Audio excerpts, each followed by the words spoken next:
Assalamualaikum dan salam sejahtera. Siapa yang pernah tengok lembu kena sembelih akan faham apa yang saya cakap ni. Di penghujung hayat lembu itu, ianya akan tendang tak tentu arah. Tendang sini, tendang situ. Lembu tu confused dan tak sedar yang ianya sedang mati. Samalah macam UMNO sekarang. Tengok kebelakangan ini, UMNO tendang sini, tendang situ, tak tentu arah. Ia rasa ianya masih king of the mountain. Dia tak tahu ia sedang mati. Ini sudah penghujung hayat UMNO. Tapi UMNO rasa yang mereka ni masih kuat, masih berkuasa, masih king of the mountain, masih big brother, masih warlord dan seterusnya. Ia tak tahu ianya macam lembu yang baru kena sembelih.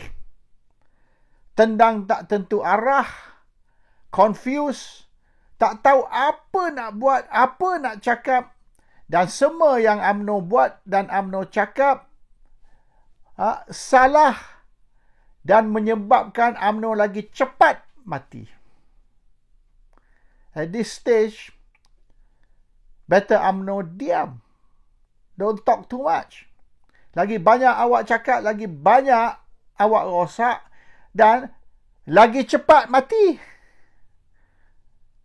Lagi banyak awak tendang sini, tendang situ, lagi cepat awak akan menghembus nafas terakhir.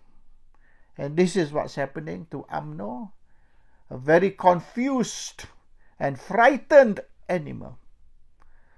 Bukan saja dia keliru, tapi dia panik. Sebab dia tahu sesuatu yang buruk sedang berlaku dan dia tak tahu macam mana nak mengelak daripada perkara buruk itu berlaku dan macam mana nak mengatasi masalah mereka menghadapi. So a very frightened and confused animal is kicking all over the place. Macamlah UMNO sekarang ini. Macam-macam benda ngarut, benda tak senonoh yang mereka buat dan mereka cakap. Semua yang mereka buat dan cakap ni menambahkan lagi kerosakan ke atas UMNO, menyebabkan UMNO lagi cepat mati. Dan mereka saja rasa yang mereka ni betul. Mereka tak sedar satu dunia melihat UMNO ni sebagai tak betul.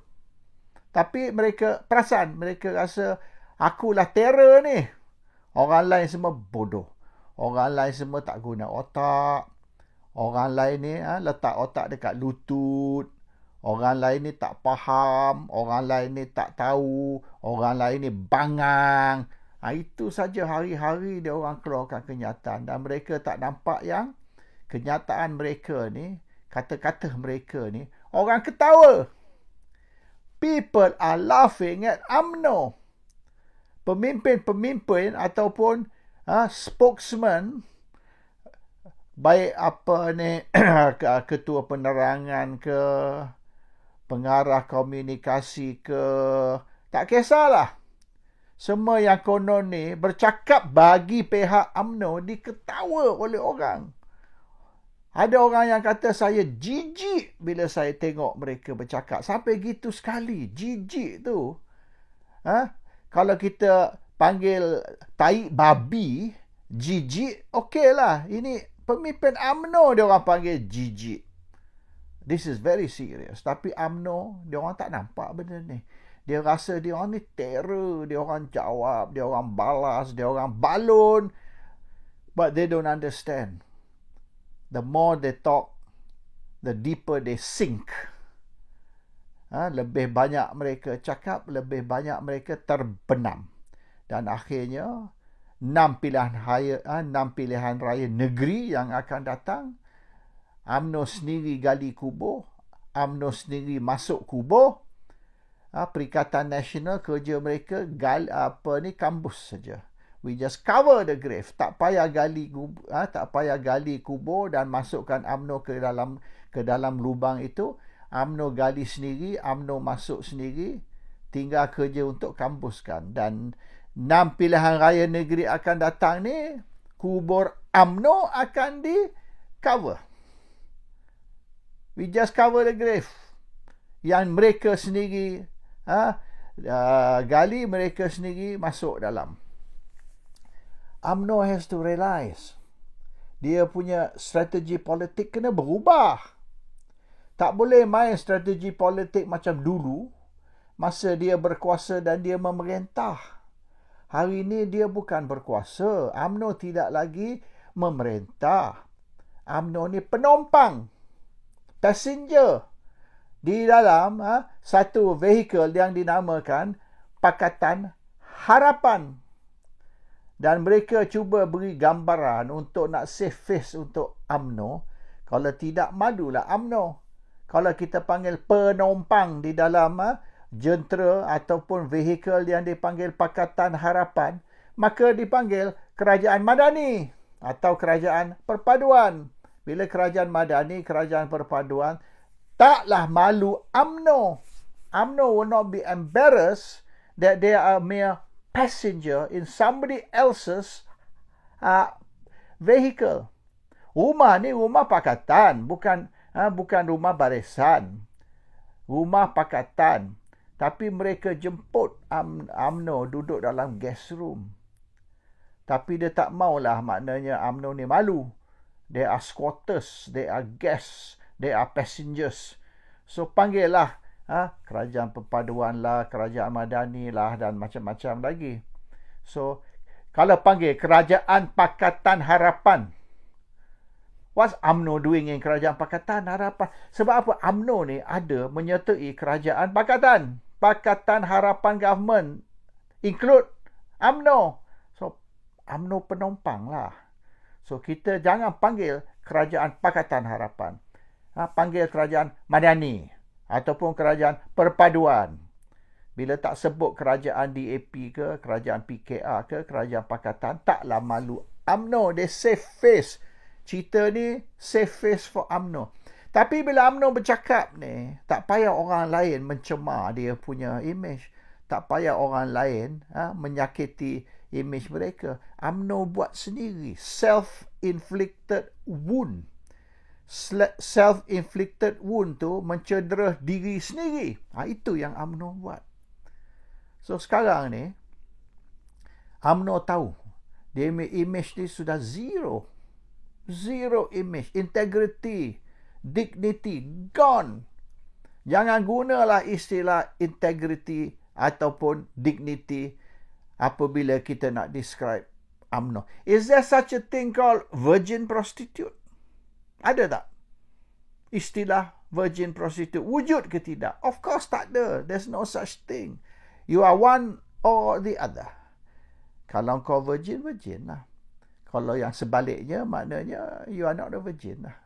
Habis cerita. It's either black or white. Yalah, kita boleh kata it's not black or white, it's grey.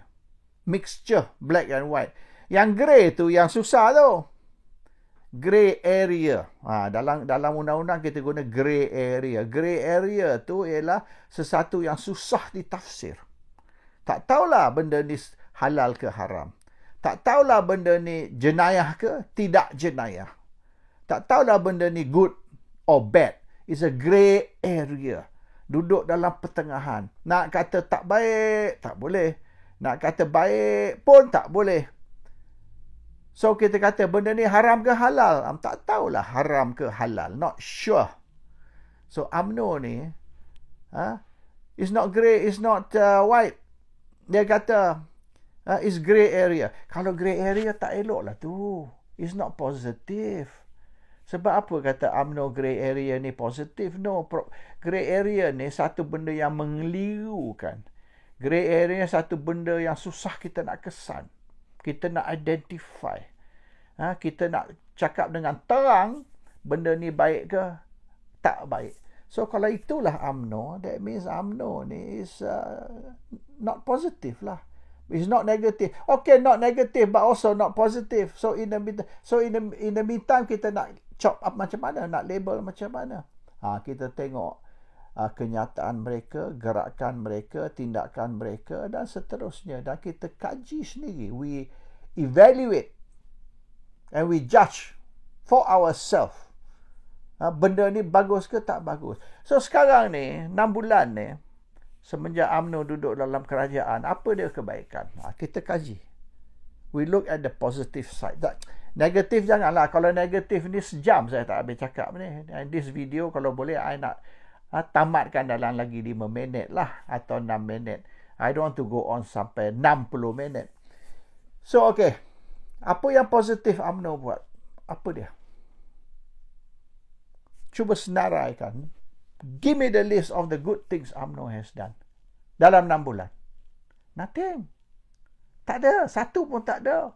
Okey, kaji kenyataan pemimpin-pemimpin mereka. Baik ketua penerangan ke, pengarah komunikasi ke, presiden parti ke, timbalan ataupun naik presiden ke. Apa benda yang dia orang buat yang positif, yang boleh kita kata contribute kepada negara.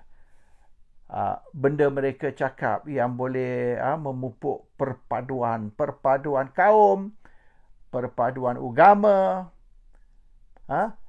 from the statement and tindakan, kenyataan dan tindakan pemimpin UMNO di semua lapisan, from presiden, deputy, naib, ketua-ketua macam-macam lah, ketua ni, ketua tu, termasuk baik penerangan ke, komunikasi ke, tak kisahlah.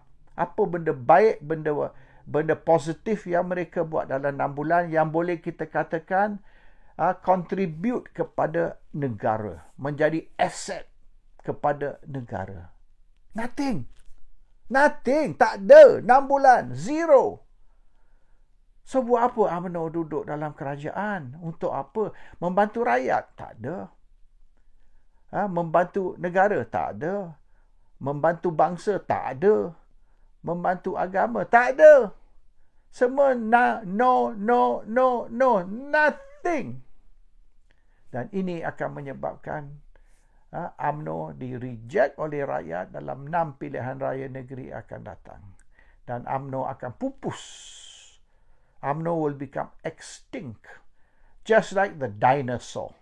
Tak ada dinosaur dalam dunia ini. UMNO is a dinosaur on the way for extinction. Dan pemikiran UMNO pun pemikiran dinosaur yang tidak apply pada dunia sekarang, dunia zaman ini. Sekarang ni latest dia bangkitkan. Ustaz Abdul Hadi Awang, Haji Hadi, Presiden PAS ni. Syiah pula. Haji Hadi Syiah. Sebab apa? Sebab dia melawat Iran, dia berjumpa dengan pemimpin-pemimpin Syiah. Hello. Kerana Hadi melawat Iran, berjumpa pemimpin-pemimpin Syiah, maka Abdul Hadi Awang ialah Syiah. Is that your argument? Yang ramai orang Melayu pergi Rome tu. You go to Rome. Ada yang pergi visit Vatican tau. Orang Melayu ramai pergi Rome, shopping, sightseeing, menjadi turis kat Rome, pergi visit the Vatican. Adakah bermakna dia orang ni semua Katolik? They are closet Catholics kononnya. Dia tak dedah lah yang dia ni sudah murtad, dia sudah bukan Islam. Sebab apa? Sebab dia fly to Rome and then they went and visit the Vatican, one of the sightseeing punya sites, tourist site. Oleh kerana awak pergi Rome, pergi visit Vatican, maknanya awak sudah Katolik? Come on.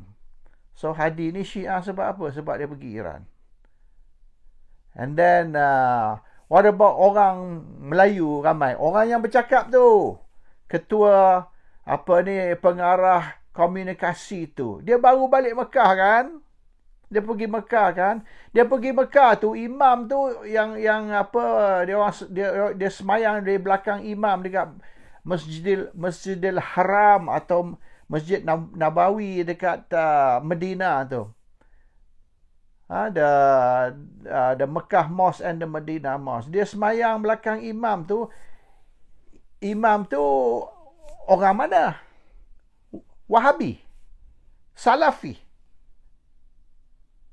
Imam tu sama dengan imam masjid negara. No. Diorang duk semayang belakang imam Wahabi. So, okey pula. Yang dia duduk dalam saf tu, kiri kanan tu ada orang dari Iran, orang Syiah. Dan dia semayang kiri kanan orang Syiah. So maknanya dia orang ni sah tak semayang dia? Dalam jemaah tu ada Syiah, imam tu Wahabi. So orang Malaysia ni dia semayang berasingan ke? Dia tunggu bila dah habis semayang, dia orang second round dia semayang, dia ambil imam dari Malaysia untuk menjadi imam. Come on. Bila kita pergi Mekah tak timbul orang ni Wahabi, orang ni Syafi'i, orang ni Hambali ke apa. So sekarang ni oleh kerana Haji Hadi pergi Iran, dia label kata dia di Syiah atau dia berjumpa dengan orang Syiah. Very cetek, shallow thinking. Nak beri gambaran yang Hadi ni bukan sebenar orang Islam. Hadi ni sesat. Hadi ni berkawan dengan orang Syiah. Hadi ni ada melawat Iran, negara Syiah. Yang you ni melawat Rom ataupun Italy, negara Katolik, dan pergi Vatican tu tak apa pula. It's very narrow thinking. And then untuk kononnya pengarah ni komunikasi lah konon. Yet dia punya pemikiran is like that. Dan dia orang duk bising ni berapa hari kebelakangan ni. UMNO tak mau terima PAS di dalam Kerajaan Pakatan Harapan. Hadi ni, Abdul Hadi Awang dan PAS ni, gila-gila sangat ni nak minta kebenaran untuk join kerajaan. Nak suruh Kerajaan Pakatan Harapan ni terima PAS di dalam Kerajaan Pusat. Bila masa dia orang minta? Bila masa PAS ni berjumpa dengan ataupun Hadi berjumpa dengan Ahmad Zaid Hamidi bincang untuk PAS menyertai Kerajaan Pusat? Never happen. Dan PAS tidak ada niat, tak ingin pun PAS nak join kerajaan ataupun Hadi nak berjumpa dengan Zaid Hamidi. Hadi tidak akan jumpa Zaid Hamidi. Dan selagi Zaid Hamidi masih hidup atau masih memimpin UMNO sebagai presiden, Hadi tidak akan jumpa. Tok Guru Abdul Hadi Awang ni berprinsip. Dia ada pendirian. Hadi has got dignity and honor. And dia tidak akan buang dignity dan honor dan berjumpa dengan Zaid untuk bincang PAS menyertai kerajaan. Ini karut. Ini fake news. Ini desperate UMNO. Dia timbulkan isu Hadi ni merangkak jumpa Zaid. Hadi ni begging, please, bagi PAS join government. We want to be in the government, please. Hadi ni sesat. Islam PAS ni Islam sesat. Hadi sendiri orang Syiah. Tak boleh ikut PAS ni. Dia Islam rosak. This is the gambaran. This is the spin yang dia orang buat ni. Fake news yang dia orang buat ni nak merosakkan. Dia desperate. UMNO ni desperate sangat-sangat. Dia tahu 6 pilihan raya negeri akan datang ni. UMNO akan kalah teruk. Dan silap-silap UMNO akan hilang deposit. Sama macam Zaid Hamidi, PRU 15 baru ni. Dia kalah. Tapi SPR tolong sumbat undi tentera, army vote dalam kotak undi Zaid ni. Jadi akhirnya dia menang sikit je. Menang narrow, tapi hakikat sebenar Zaid kalah. He did not win. He lost. Terpaksa tipu untuk membantu Zaid menang. And this is going to happen di 6 pilihan raya negeri ni. Dan jentera-jentera PAS ni dan Parti Pribumi Bersatu telah diberitahu jaga akan berlaku penipuan yang besar di dalam pilihan raya negeri yang akan datang. They are going to cheat like crazy untuk menentukan yang PAS kalah, Bersatu kalah, dan Barisan Nasional dan Pakatan Harapan akan menang. They want to make sure that Pakatan and Barisan akan menang dan PAS serta Bersatu akan wipe out dalam 6 negeri ini dan mereka akan tipu kau-kau untuk menentukan ini. So jentera Bersatu, jentera PAS ni perlu diberi training dan mereka perlu diajar secara mana nak menjadi cekap supaya penipuan tidak boleh dibuat sewenang-wenangnya. That's what's going to happen. And a very desperate UMNO akan tipu kau-kau all out untuk cuba bukan menang pilihan raya, untuk cuba tidak kena wipe out. Kalau kalah pun biarlah kalah, tak sampai hilang deposit. Kalau kita terpaksa kalah, tak apa, no choice. Because banyak mana je undi pos kita boleh sumbat, terhad. Tapi sekurang-kurang kalau kita sumbat kotak undi dengan undi pos, kita kalah tidaklah begitu malu dengan sampai hilang deposit. Itu rancangan mereka. And this very desperate UMNO sekarang ni, duduk fake news sini, fake news situ, dan nak cuba beri macam-macam gambaran negatif terhadap PAS dan juga Parti Pribumi Bersatu. Dan semua fake news ni dia orang main tiap-tiap malam.